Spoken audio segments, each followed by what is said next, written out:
যোগ্যদের চাকরি সসম্মানে ফিরিয়ে দেওয়া সহ একাধিক দাবিতে বুধবার মালদায় পথে নামলেন মালদার চাকরিহারা শিক্ষক শিক্ষিকা ও শিক্ষাকর্মীরা। যোগ্য শিক্ষক শিক্ষিকা ও শিক্ষাকর্মী অধিকার মঞ্চের ব্যানারে ডিআই অফিসে ঘেরাও অভিযান কর্মসূচি পালন করলেন বুধবার। আর এই কর্মসূচিকে পালনকে কেন্দ্র করে ধুন্ধুমার পরিস্থিতি তৈরি হলো ডিআই অফিসে। উল্লেখ্য, সুপ্রিম কোর্টের রায়ে চাকুরিহারা হয়েছেন রাজ্যের প্রায় 26,000 শিক্ষক শিক্ষিকা ও শিক্ষাকর্মী। তাই চাকুরিহারারা বুধবার জেলায় জেলায় যোগ্য শিক্ষক শিক্ষিকা ও শিক্ষাকর্মী অধিকার মঞ্চের ব্যানারে ডিআই অফিস ঘেরাও অভিযানের ডাক দেন।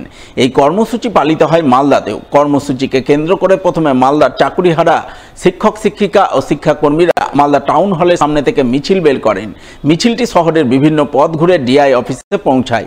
আর পৌঁছানো মাত্রই আন্দোলনকারীরা জোরপূর্বক ডিআই অফিসে ঢুকতে যান। ওই সময় পুলিশ বাধা দিলে ধুন্ধুমার পরিস্থিতি তৈরি হয়।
আন্দোলনকারীরা এক প্রকার জোর করে ডিআই অফিসে হুড়মুড়িয়ে ঢুকে পড়েন। আর ঢোকার পরপরই আন্দোলনকারীরা পুলিশ ও ডিআই অফিসের কর্মীদের সঙ্গে রীতিমতো বচসা ও ধস্তাধস্তিতে জড়িয়ে পড়েন।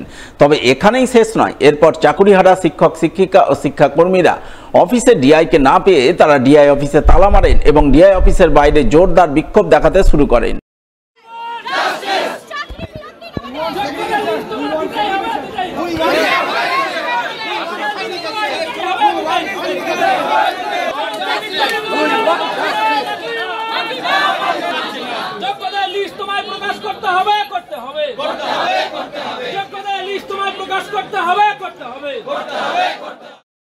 এদিকে এই খবর পেয়ে ইংরেজবাজার থানার বিশাল পুলিশ বাহিনী মালদা শহরের অতুল মার্কেটে অবস্থিত ডিআই অফিসে ছুটে যায় এবং আন্দোলনকারীদের বুঝিয়ে সুঝিয়ে ডিআই অফিসের তালা খোলানোর চেষ্টা করেন। ওই সময় আন্দোলনকারীরা পুলিশের সঙ্গে বচসায় জড়িয়ে পড়েন। যদিও শেষমেশ পুলিশের হস্তক্ষেপে পরিস্থিতি নিয়ন্ত্রণে আসে। সবাই শিক্ষিত লোক, আইন আপনাকে আপনি সংবিধান ভালো করে আপনি পড়ে আসুন, আপনি ভালো করে পড়ে আসুন।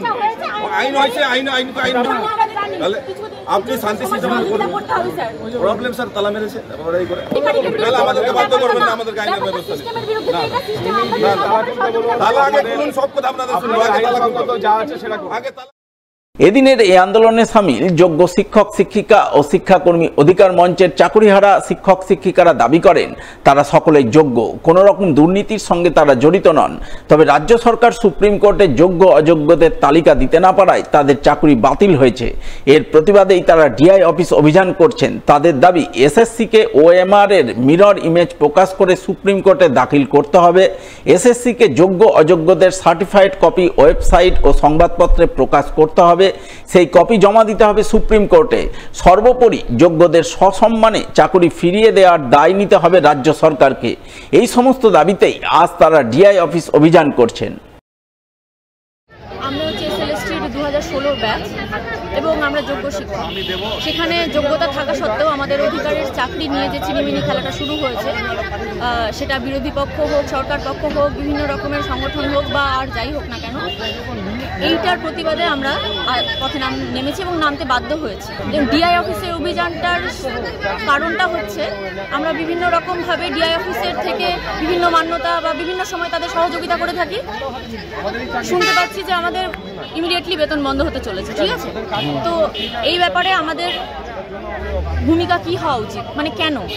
আমরা তো জানি আমরা যোগ্য শিক্ষক, আমরা জানি যে আমাদের বিরুদ্ধে কোনো রকমের কোনো দুর্নীতির অভিযোগ নেই, তাহলে এই দ্বিচারিতা কেন? গত 3 এপ্রিল আমাদের সুপ্রিম কোর্ট থেকে আমাদের এই পুরো প্যানেলটাকে বাতিল করা হয়েছে, যেখানে আমাদের কোনো রকম দুর্নীতি কোনো কিছুতে আমাদের নাম নেই, কিছু নেই, তবুও আমাদের এরকম প্যানেল থেকে ক্যান্সেল করা হয়েছে। যার জন্য আমরা আজ ন্যায় বিচার পাওয়ার জন্য আমরা জেলায় জেলায় এই ডিআই অফিস অভিযান করছি। এরপর আমাদের আরও নানা রকম কর্মসূচি রয়েছে। আমাদের যেটা সরকারের কাছে এবং এসএসসির কাছে আমাদের বার্তা, যে আমাদের যেন সঠিক ওএমআর মিরর ইমেজ আর কি আমাদের ওয়েবসাইটে প্রকাশ করুক, এবং আমাদের যোগ্য অযোগ্য তালিকা যেন প্রকাশ করে সুপ্রিম কোর্টে নিয়ে গিয়ে আমাদের যেন বাঁচায়, এই আমাদের আজকে দাবি।